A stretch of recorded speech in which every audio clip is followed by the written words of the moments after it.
I don't necessarily want to. Did he take a drink? I don't know what happened. We figured you took a drink. Yeah, there you go. Nah, that's it. See, quit taking drinks on. Don't tell Snoop Dogg. Don't tell Snoop Dogg. Snoop, check him out. Got banned.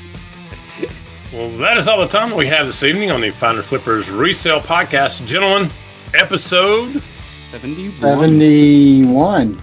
71. Wow. Yeah, thanks for everybody for blah, blah, blah. Let's do that again. It was definitely wow. Welcome back, everybody, to the Finders Flippers Resell Podcast. Gentlemen, how are you this afternoon? What's going on, guys? And it is the afternoon. People won't know this, but we're filming at an odd time. We are. Episode 71, the grown-up version of the show continues. Guys, I don't know if I have a topic in mind, but I have a feeling this is going to be a good episode. I do as well. I have a little surprise right out of the gate for you guys. Uh-oh. I'm not sure if I mentioned this, but I'm like Stewart now. I'm getting into the yearbook world, Oh.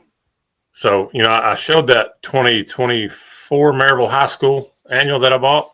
Mm-hmm. I bought this one last weekend. The Wataugan. Can you see the date on there? 1936. 1936. This one sold today for $23, Stewart. You should be proud of me. Where is the Wataugan? What school's that? Science Hill. Okay. Up in Upper East Tennessee. And there's a picture of the high school. Oh, I told you, yearbooks are gold. Yeah. So, I just kind of thumbing through here. Just did somebody just want a picture of grandma? I don't know. I'm not sure. They didn't specify, but what kind of clubs and organizations did they have in 1936? Let's see. Let's find out. Let's take a deeper dive, shall we? Was there just some kind of the anti-communism club or something like that? Let's see. The Hilltop. Well, they're the Hilltoppers, so there you go. The Latin Club, Spanish Club, the Debate Club. Mm-hmm. So that was going on back then. The Citizenship Club. Oh, okay. Biology Club. Was you in one of those, Johnny? I passed on that. I did dabble in Model UN a little bit. Wow. Okay. And this one I'm going to put my glasses on because this says the High Y Club. I don't think you can see it. The High Y Club. High Y Club. I wonder if that's when they're like a Y-teens or something. I think there was a Y-teens when I was in Maybe that's school. what it is. It was a girls' deal, so. Was there an electricity club or a running water club or? Let's see. We have the National Honor Society, the Library Club, Dramatic Club, not drama, dramatic. Ladies of Temperance. Ladies of Temperance Club. Here's a Physics Club in 1936. All right. It's those crazy. are really neat to thumb through and look at. I don't know what kind of clubs exist in high school today, but there hasn't been much innovation in the world of clubs in high schools. What clubs were you in, Wes? Believe it or not, I was in the chess club. Oh, wow. I believe that. And I started that back when I was in middle school.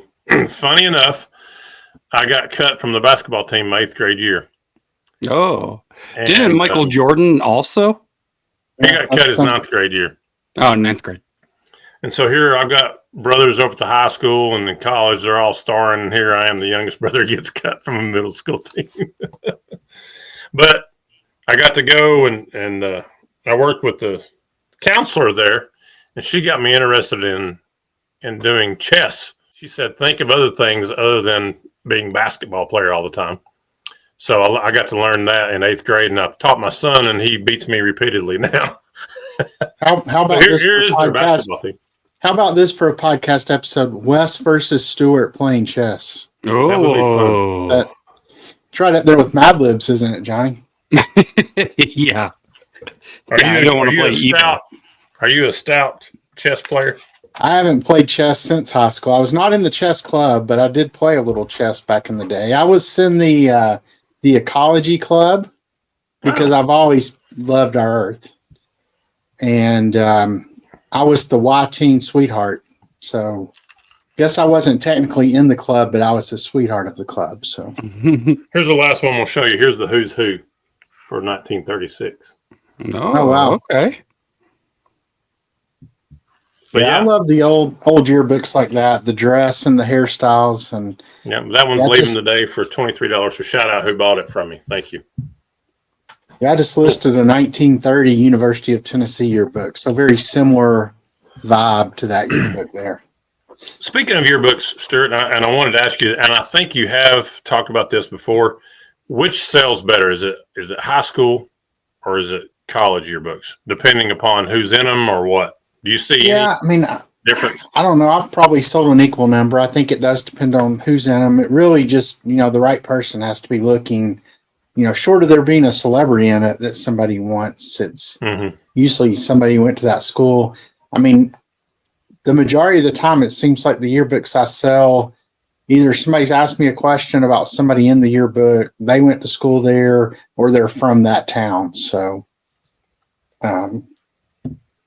well, I'm just learning this from you, so I just took a shot in the dark, and I thought 1936. Wow, we're at 89 years old, or so? If anybody else out there's ever sold a yearbook, let us know in the comments. I mean, what's been your experience? Like, who do you think bought it? Was it a former student? Was it a relative? Was it just a local?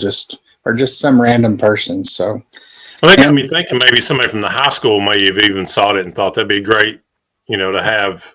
At the school, like in a time capsule thing or something. I don't know. Did that one have signatures in it? It did. Yeah, and the signatures can be fun to read.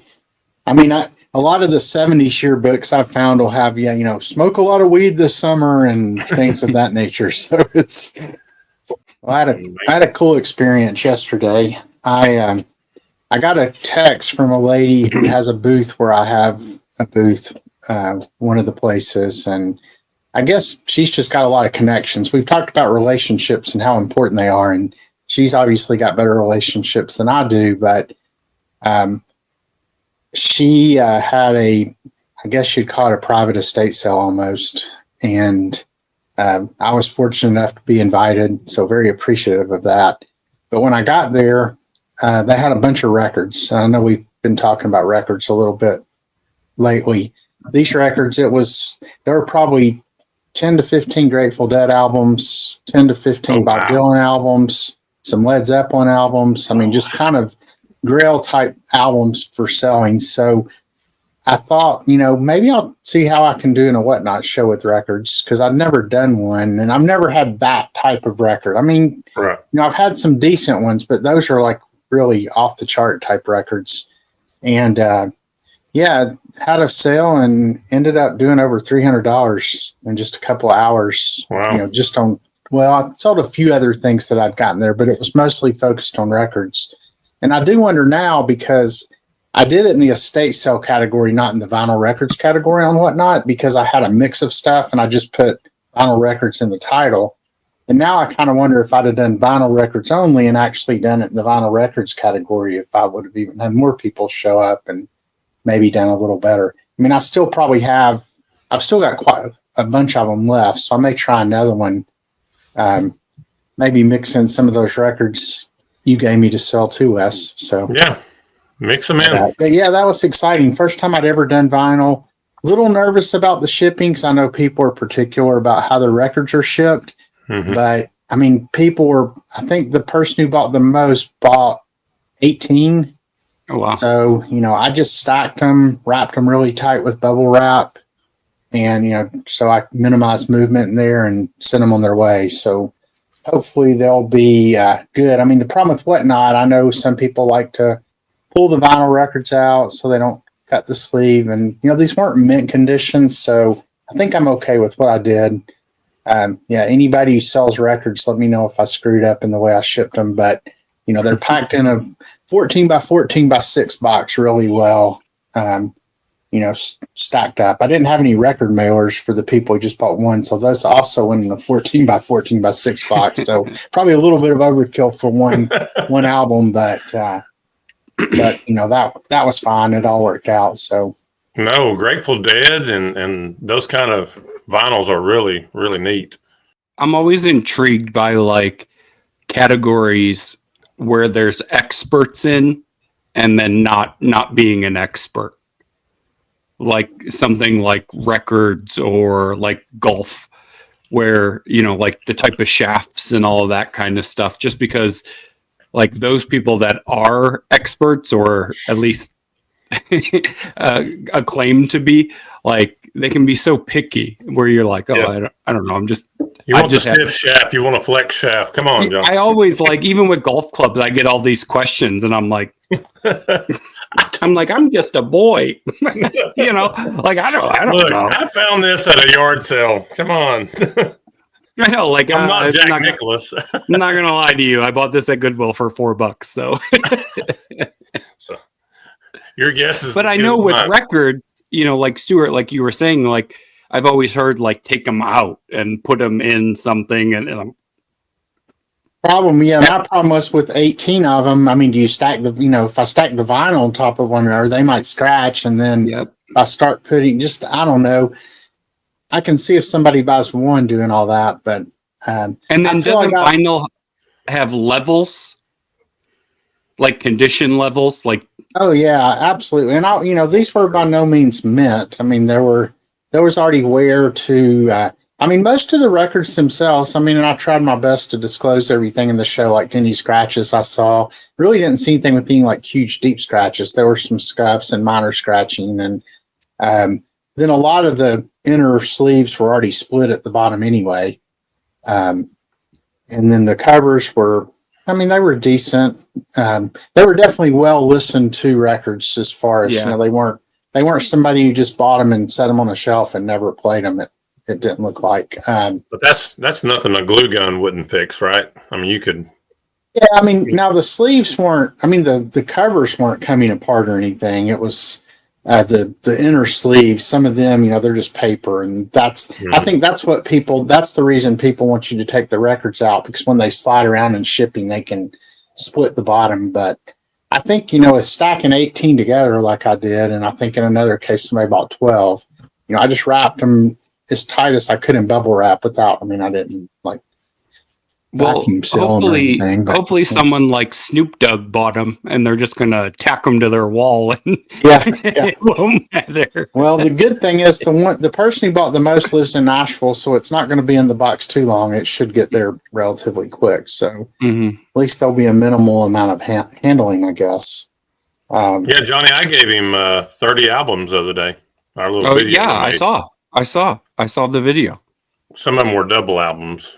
Yeah, and then the other thing I did today, and I've talked about this a little bit before. I don't do a lot of auctions on eBay.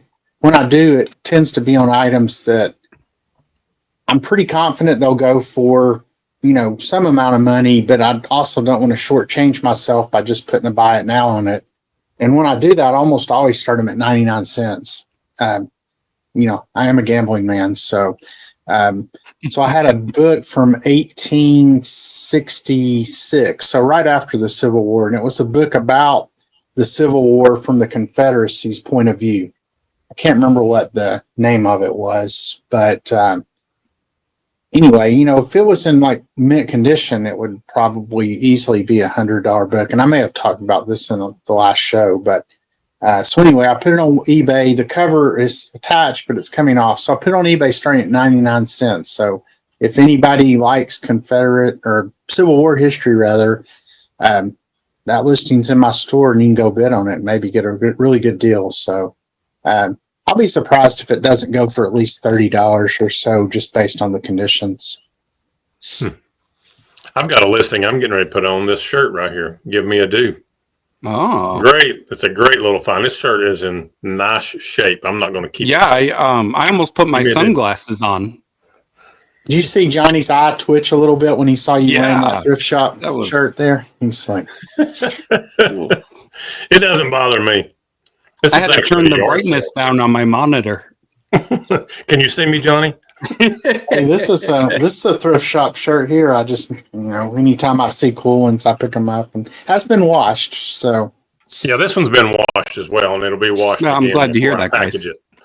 Well, I'll wash it again before I package it. I wanted to wear it on the podcast, let everybody see it, but find that over at the Slim Flippers on eBay. it was funny. Yesterday, I went into the thrift shop that I go into a lot, and the manager immediately ran up to me. She goes, "I'm so glad you're here." I'm like, "Well, I'm glad to be here." And she goes, "Well, we have a new person on the register, and I was hoping you would come in so I can train her on how to do the sales tax exemption." So and I'm glad to be of service. So I'm working on a parking spot out front. So Oh, goodness. You should get like a part-time job and just like when you find stuff, hide it, now, neither one of y'all have sales tax exemptions. Do y'all, Johnny? No. Mm-mm. I'm surprised y'all don't as much stuff as you buy. Yeah, it would probably be a smart thing to do. I mean, I don't think it costs anything to do other than, once you get it, you do have to, at least in Tennessee, you got to file quarterly or however often, depends on your, I guess, revenue level. I think I file quarterly. No, Yeah, we did. Yeah, I file quarterly for sales tax, and since I have the number, I do report things I buy as well for use that they don't charge me tax on, like out of state stuff. So, How long you been doing that, Stewart? I've had my tax number for probably 7 years now or so. So, I think the date on my letter is 2017 or something like that. Are you an LLC or an S corp? No, I'm just a sole proprietorship. So my Franklin Hill Ventures is more DBA. I've looked into doing an LLC, and I talked to a friend of mine who's a lawyer, and most people do it because of the liability protection, but he said really, just having liability insurance really accomplishes the same thing. And I don't know, comment if you think I'm completely wrong on this. So, I have a liability policy that also covers my contents at my different malls and here at home. And, but yeah, he just, there's a cost associated with an LLC, and I know you got to do some stuff annually to keep it going. Are y'all an LLC, Johnny? Yeah. So I know it's not a huge deal to do. I just, based on my conversation with my friend, I've never done it, and who knows, maybe one day I will, and I'll be legit like you.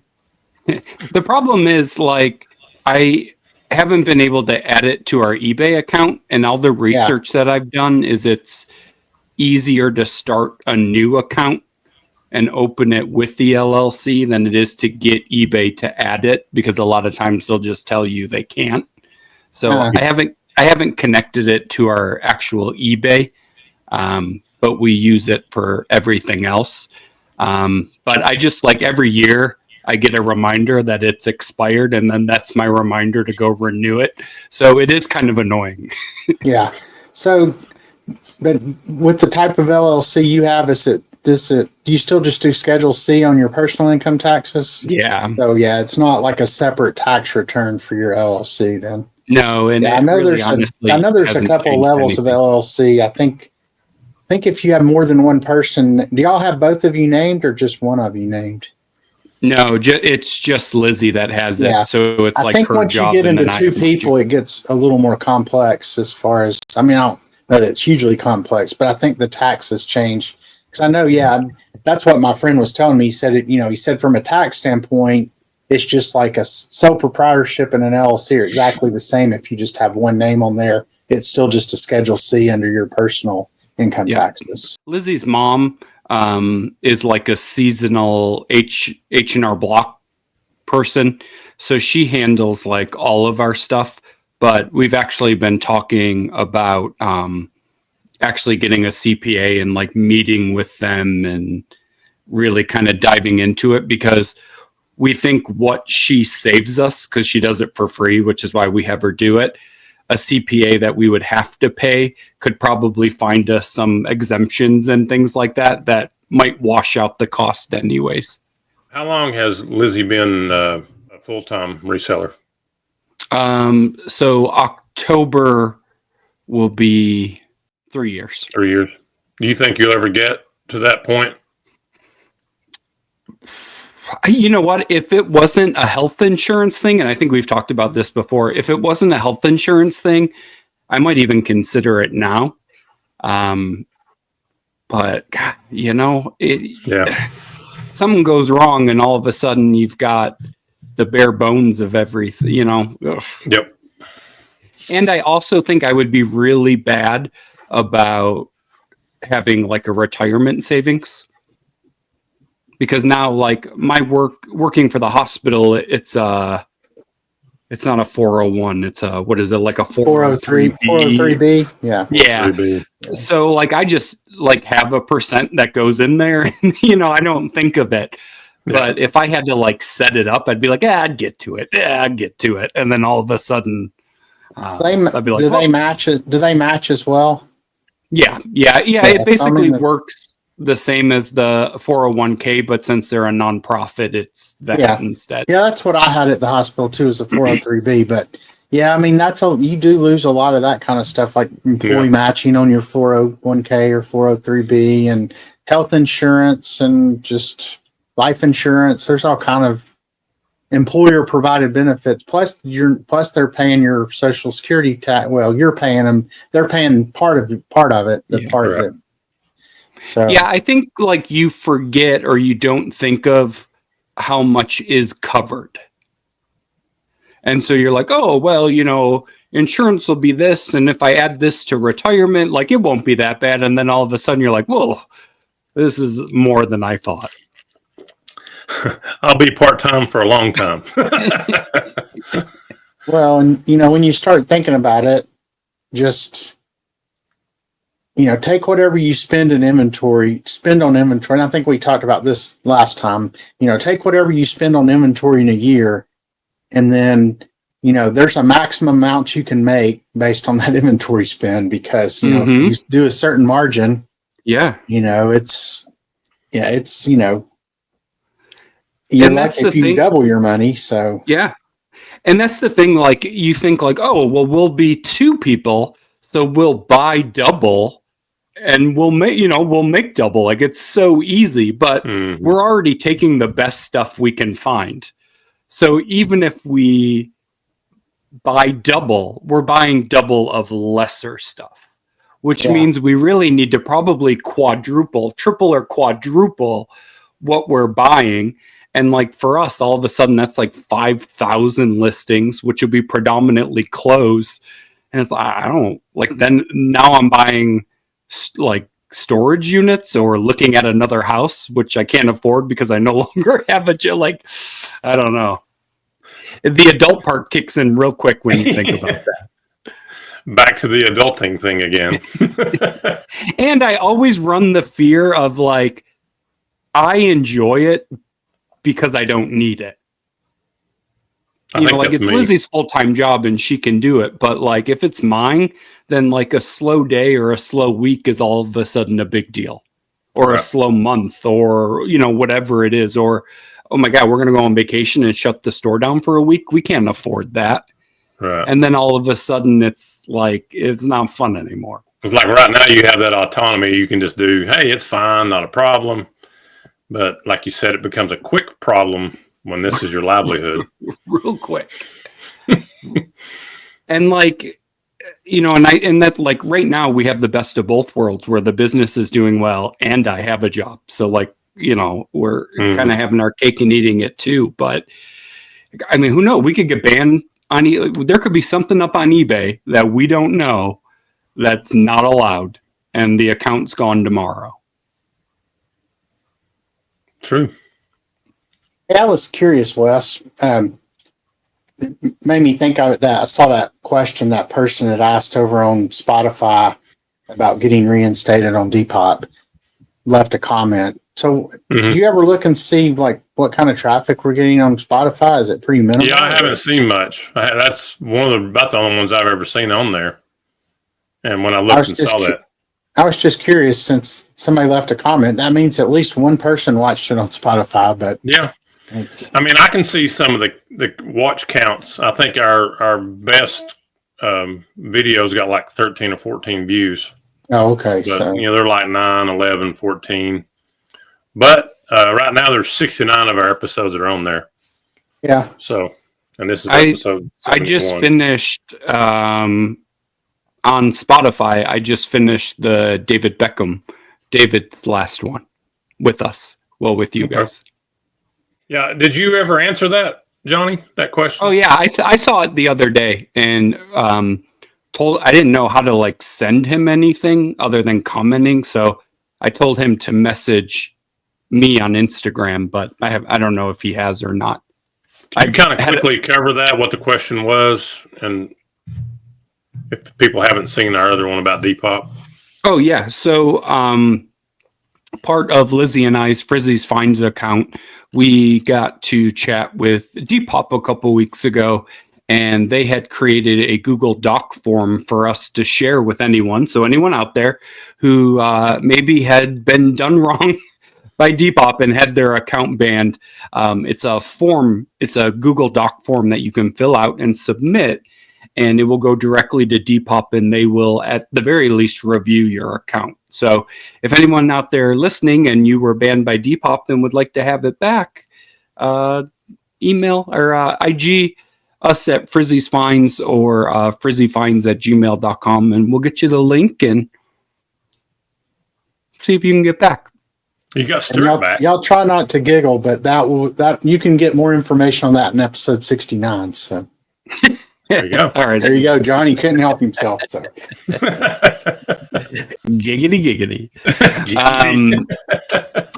And somebody we did a YouTube video on that, and somebody commented and said, Depop banned me and I will not be reapplying. So well, and both of you all had that bad taste in your mouth too for a very long time. Oh yeah, let me give you my Depop update. I've still sold 0 items since I've been reinstated. So I've sent out items do you offers. have? I've had people like things and sent out offers, but so far nobody's pulled the trigger. How many items you have on there now, Stewart? Let's see real quick. It is. I have 24 listings on there now. So Johnny's back up to, what did you say, Johnny? 300 or 400? yeah, almost 400. I think I'm at 350. yeah, I mean, and I've been cross-posting everything I've been listing to there, but I'm not going back and putting any old stuff on there. Just so I'll tell you, the marketplace this week that I've sold more on in a short period of time than I ever have is the Whatnot marketplace. Outside of shows, I've sold three things since Saturday, which So you're that's just not a listing lot. stuff on there and it's selling What's that? on Whatnot? Yeah, so it's just stuff I have listed, in the marketplace or the buy it now section. And yeah, I mean, I very rarely sell anything out there, and sold 3 since Saturday. I'd love it if that platform could pick up on those off show sales. Mm-hmm.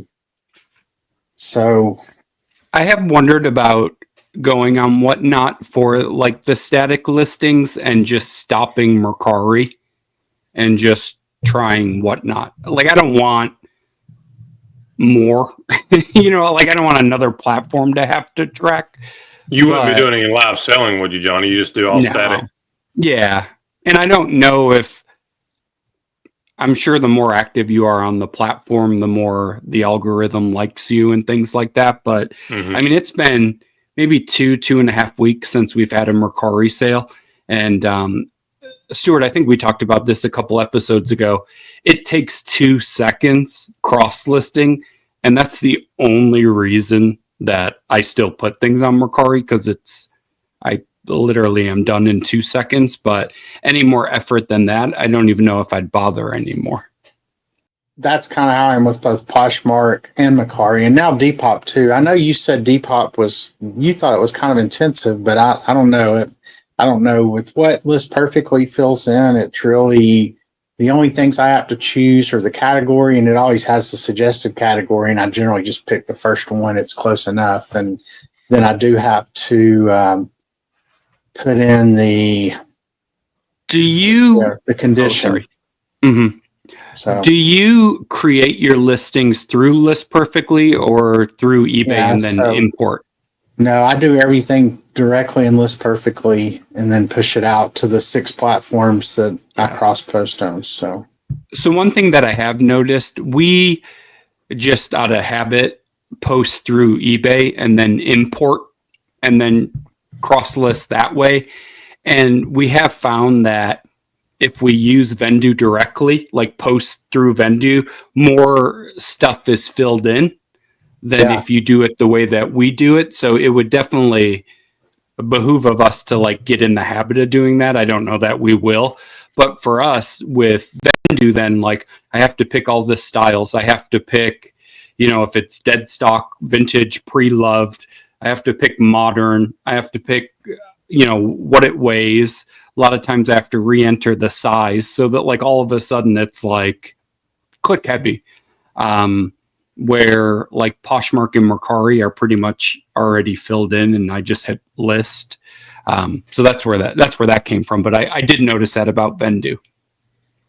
Yeah, I mean, I figure some item specifics populate using eBay's AI, I guess, from the title and description, but I mean, you still end up putting a lot of those in manually. But I figure that's going to be the same whether I start in eBay or whether I'm pushing it from List Perfectly. Yeah. And I mean, you can go from eBay to List Perfectly catalog or eBay to straight to those other marketplaces. But I mean, I do use the List Perfectly catalog as my central repository of all my inventory. I don't put my like Goose stuff in there or anything, but yeah, I did. Vendoo offers auto offers on Depop, and I did activate that the other day, but still nothing's coming from that'd it. be nice. Yeah, List Perfectly just does the Poshmark stuff. It does the Poshmark sharing, Poshmark following, and Poshmark offers, but it does not do anything with any other marketplaces. Johnny, that's not a bad idea, doing the static listings on Whatnot. I may try that myself. Yeah. And I wondered, there's no plans for us to go back to live selling, but like Wes, kind of to your point about like ever going full time, like we would need more income obviously coming in because it would have to replace a job. And so like live selling's never off the table. It's just ideally not what we do. And so I wonder if keeping something warm, like keep Whatnot warm through static listings isn't a bad idea, or if it doesn't matter. Yeah, I don't know. I have 800 things listed in the Whatnot like store. I guess that's what they call it, but I guess they call it the marketplace. So, I mean, like I said, I don't sell a lot there, but I did sell 3, so maybe, I don't know. I'm hoping that means Whatnot's putting more focus on that. It's probably just coincidence or happenstance that I got those 3. Because I mean, I have sold stuff in the past, but never anything that seems to sustain itself. Yeah, and that's what like I don't want another platform. Like if something was added, something would have to come off. I just don't. Not that it's a big deal, but everything's a little bit different.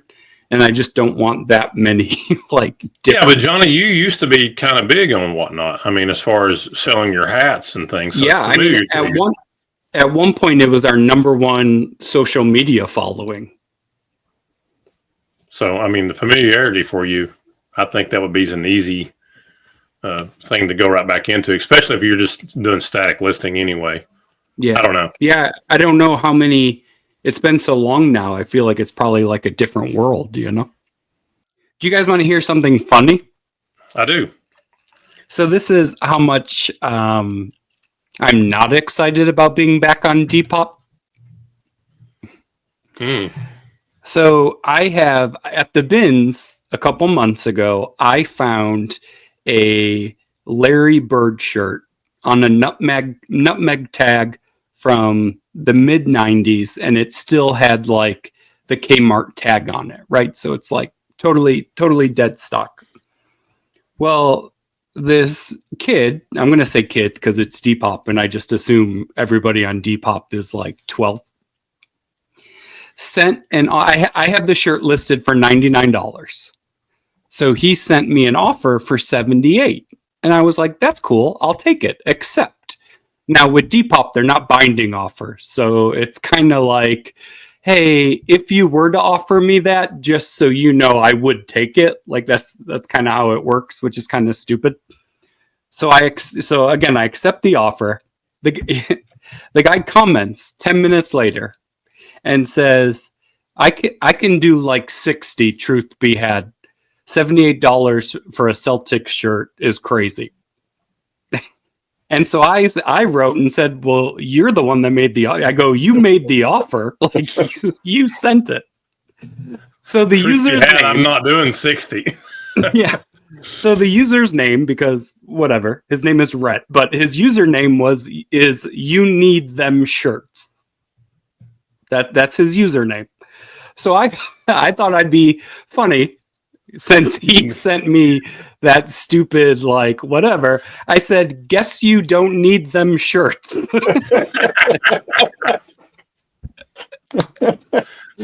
Sorry. Yeah. So I thought like that would just be like a little chuckle, whatever, and it would be over. Well, that ticked him off. that did not make him happy. So he sent me 2 messages back, which I did not respond to after that because I realized I could probably get myself in trouble. He said, bro didn't graduate high school. He can't read. It says you need them shirts. Go to school, tard, like selling shirts for a job. Go flip burgers or something, but selling little kid tees and you can't read. Dang, got to suck. Johnny, there's a whole litany there of things for the thumbnail. So welcome back, Depop. Yeah. That is. That's our thumbnail right there. That whole. And if you're watching, you need them shirts. Feel free to put your rebuttal in the comments of the video. Yes, here, please do. Hey, we gave him some free advertising. So. That's right, guys. Guys, check out Rhett on Depop. You need them shirts. One word. Yeah, He might have a shirt that you need. So he did not. There will not be your shirt on there, John. Your Celtics shirt will not be in his store. It is crazy though how some of the marketplaces offers aren't binding. I mean, I think Etsy's like that. Etsy's like that too. I mean, people complain about offers on eBay about when they used to not require immediate payment. At least it was a binding offer. Now, sometime they wouldn't pay. I agree with that, but yeah, technically it was a binding offer. Now now it's the only time it's not immediate payments, like on counter offers. It seems like on eBay now, it's kind of weird. People take longer to pay, but yeah, I don't understand the whole. And then when you're cross posting, you always have this dilemma. So do I leave it up on the other platforms till they pay? Do I take it down? Do I, especially if it's like Depop where I don't sell that much, and if they don't pay and I sell it on eBay, I'm going to cancel the Depop one anyway, probably. So it's. You know how you accept things and you're like, they're never going to pay for this. Mm-hmm. I don't know why. It's just a feeling that hits you. You're like, they're not going to pay for this. There's no way. And I kept thinking that about the clock that I sold several weeks ago, but haven't heard anything. So yeah, You gotten feedback on that clock yet, Wes? Nope. Neither way. I mean, haven't heard anything. So I guess no news is good news. Yeah, because you hold your breath on things like that. Please don't let the glass be broken, and it's never worth it to like reach out. No, you don't want to poke the bear. Yeah, no, you just let it go. You just want to go. But those are all things to consider. But Johnny, I think you've inspired me. I think I'm going to do a little static listing on Whatnot over there. I eventually want to get into some live selling. I may swing back around over to Stewart's house and jump in on his sale one day. Oh, hey, did you do the one with David? Yes, we did. How'd it go? It didn't go too well. No. Just sold a few things, not too many. And then I had one with Mike, Death Paw Picker, Mhm. and I sold a little bit. I sold a little bit more with him. I really like that concept though of you sell 2 or 3 things, and I'll sell 2 or 3 things, going back and forth. I wish Whatnot would get up to speed on that. I don't understand why Whatnot hasn't done that. I mean, you can bring on a guest host, but they can't. If they want to sell anything, you got to run it through your account, which causes all kind of problems Right. with the logistics of shipping and Yep.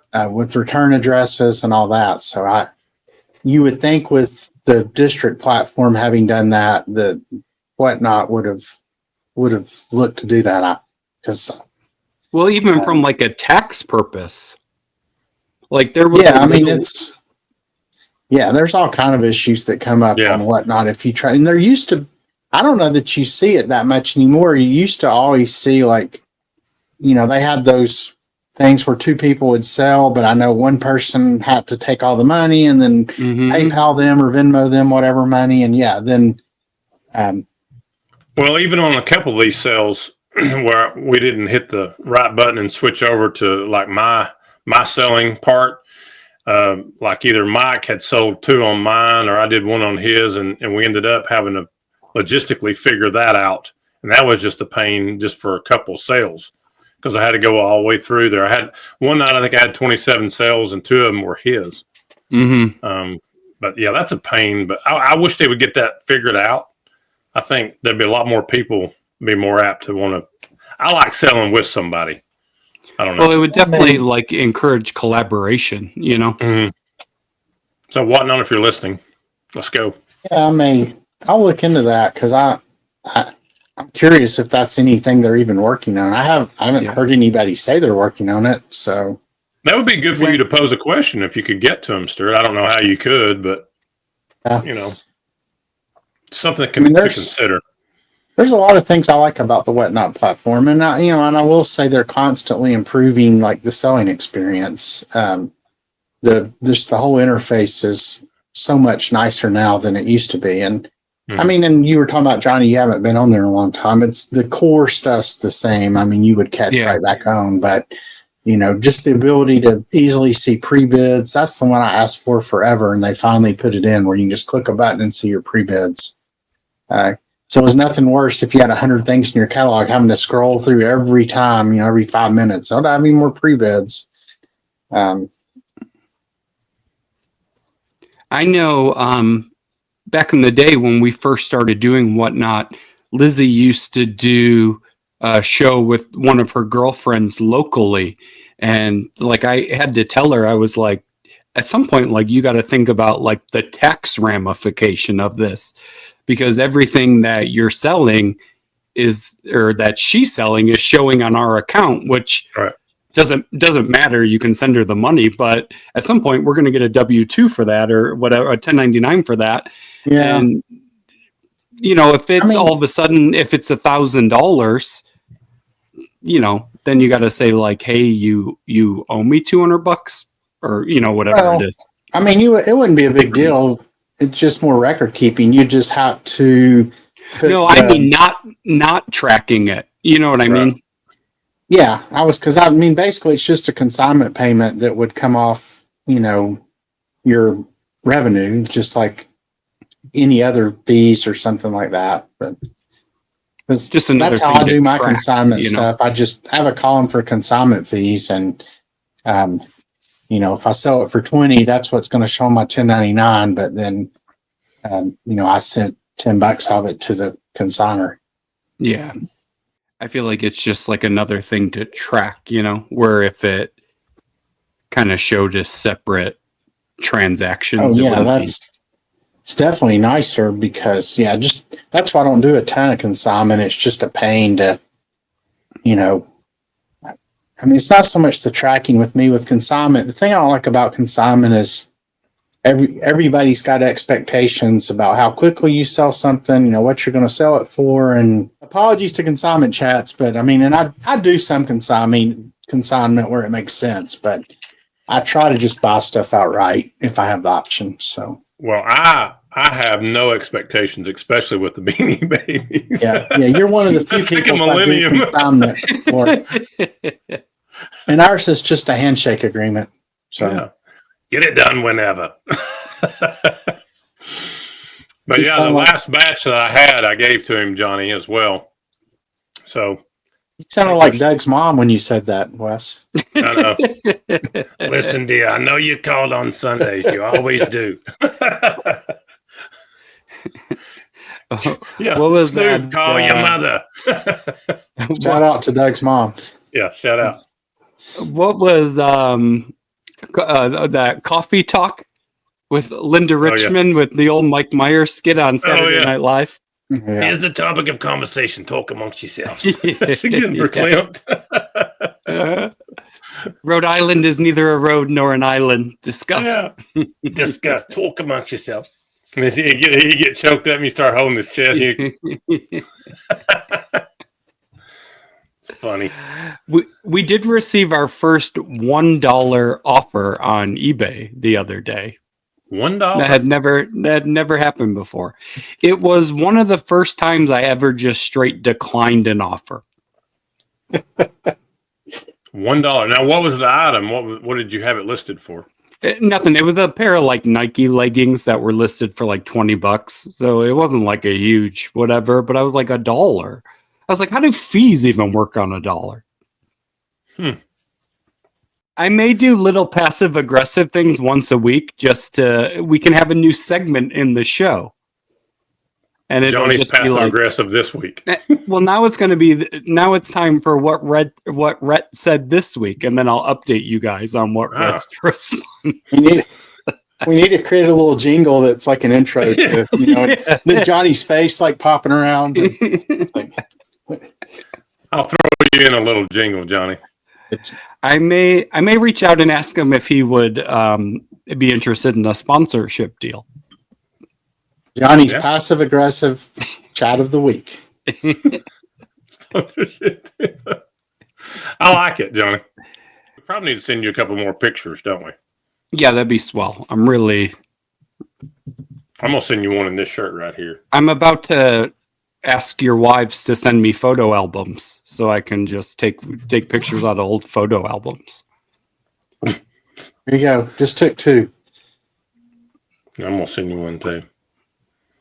Thanks, guys. I appreciate this. Aren't we great? Oh, with the sound. Yeah, I gave you the sound and everything.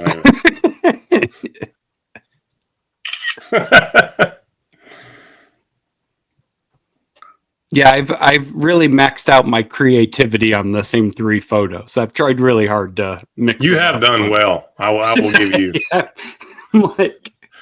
Well, when we met the other day, I meant to do that, but I got caught up doing the video.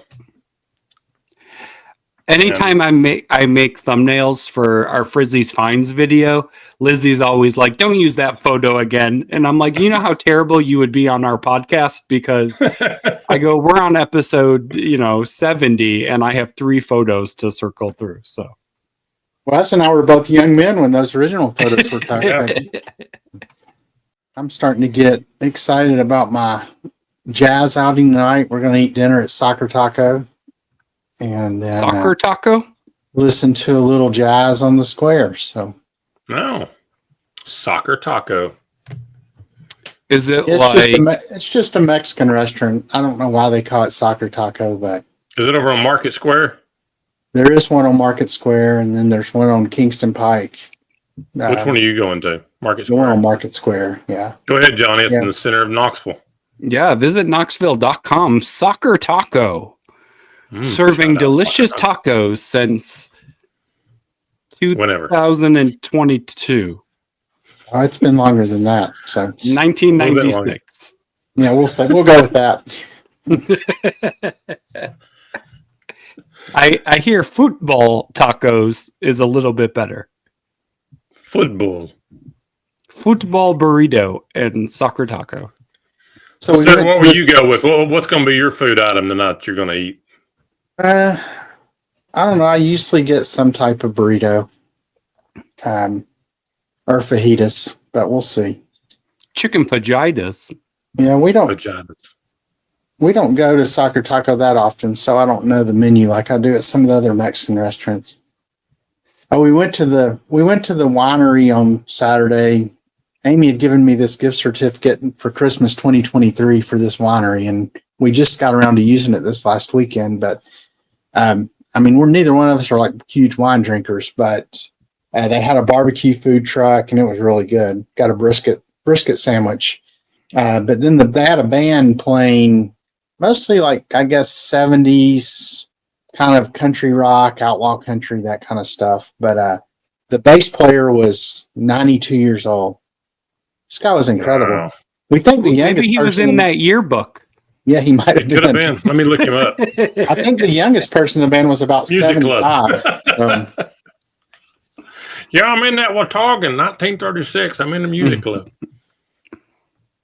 this, if you ever get a chance, it's in Blaine, and the winery's up on top of this, one of the highest peaks around, I guess. I don't know if you'd quite call it a mountain, but they had a 360-degree view up there, and you could see the Smokies off in the distance. You could see just, I mean, the sunrise and sunset up there have to be just incredible. I did have something funny happen to me at the thrift store the other day. I was looking at a wool sweater and a moth flew out of it. I had never had that happen before.